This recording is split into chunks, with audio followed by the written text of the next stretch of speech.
시중에 나와 있는 식약처 인정 원료를 쓴 체지방 감소 제품들, 가르시니아, 돌웨이, 포스콜리, 카테킨, 카르니틴 중 체지방 감소에 유의미하다고 생각하는 또는 다른 부분이라도 좋다고 생각하는 원료가 있으실까요? 사실 안타깝지만 데이터가 되게 희박해요. 무슨 얘기냐면 사람 몸에 대해서 성분을 검사를 하는 거잖아요. 네. 그럼 그 성분이 들어가서 어떤 효과를 발휘한다를 보려면 내과학적으로 봐야 된단 말이에요. 그러면 내과학적으로 임상 데이터, 임상 실험을 해야 되고 동물 실험이나 이런 게 아니고 임상 실험을 해서 그 임상 실험이 좀 어느 정도 믿을 만한 데이터가 갖춰져야 되는데 그러려면은 임상 데이터를 취급하는 데에서 찾아봐야 된단 말이에요. 보통 그렇게 되면 코크란 리뷰가 있어요. 네. 이 코크란 리뷰에 검토를 해보면 가르시니아 캄보지아 같은 건 나오지도 않아요. 그리고 그린티 익스트랙트는 나오거든, 녹차 추출물. 근데 단기적으로 체중 감량에 효과가 있을 수 있으나 장기적인 부분은 그렇지 않다. 근거가 희박하다. 이렇게 되어 있어요. 초창기 그린티를 먹었을 때 그린티에서 주장하는 에너지 대사의 증가 이런 걸로 인해서 단기적으로 체중이 조금 빠지거나 탈수 현상을 유발할 수는 있죠.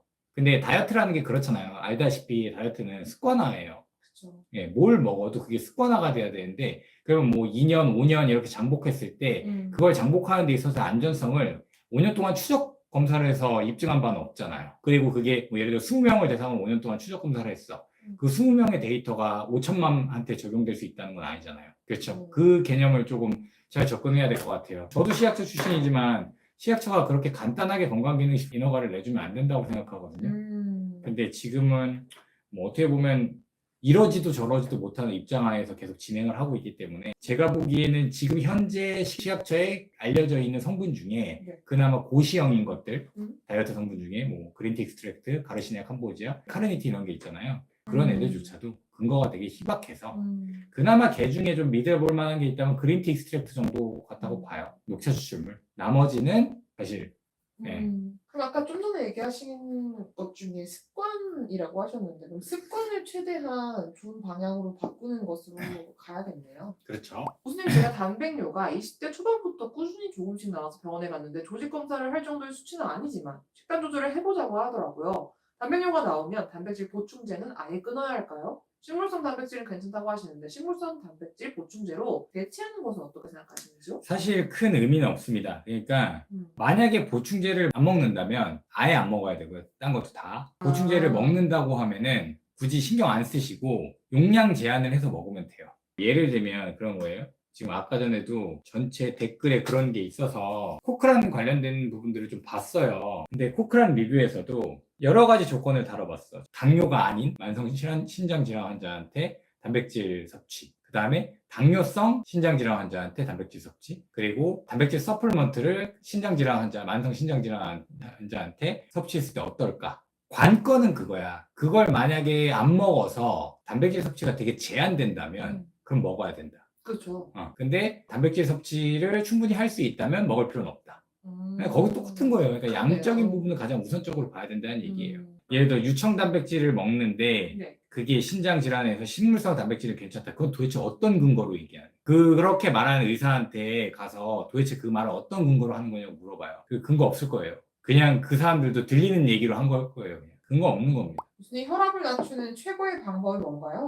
혈압을 낮추는 최고의 방법. 혈압을 낮추는 방법은 여러 가지가 있는데 그래도 지금까지 가장 좋은 방법은 특별하게 뭐 얘기하자면 유산소 운동이에요.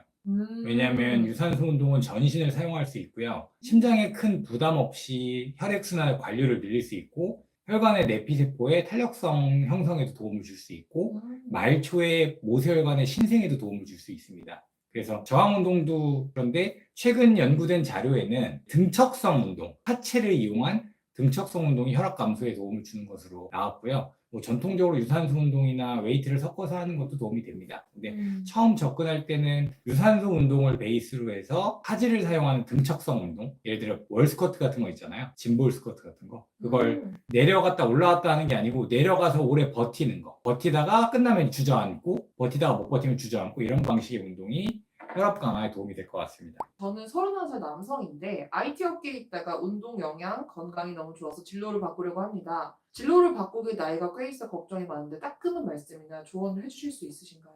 31살이 뭐가 나이가 많다고? 와, 근데요, 지금 누굴 놀리는 겁니까? 저희 그 이제 우수 에듀케이션에는 딱 이 임재희님 같은 분들이 정말 많아요. 많긴 해요. 예. 정말 많이 와서 같이 공부를 하고 있는데요. 저희는 되게 밝다고 봅니다. 그 미래를. 31살의 남성이 나이 때문에 걱정을 할 거라면 저는 전혀 걱정할 게 없다고 생각하거든요. 왜 그러냐면 따끔하게 한번 한 말씀 해주세요. 31살이 나이를 걱정해 가능성을 제고한다면 안 하는 게 좋습니다. 일단 하라는 거군요. 저는 응원합니다. 왜냐면 저희 주변에 너무 그렇게 열심히 하시는 분들이 많으세요. 41살이 돼도 진로 변경하려고 하는 사람들이 그럼요. 많은데. 그럼요. 50대도 있고 60대도 있고 다 있죠. 네. 그리고 하고 싶은 건 해야 합니다.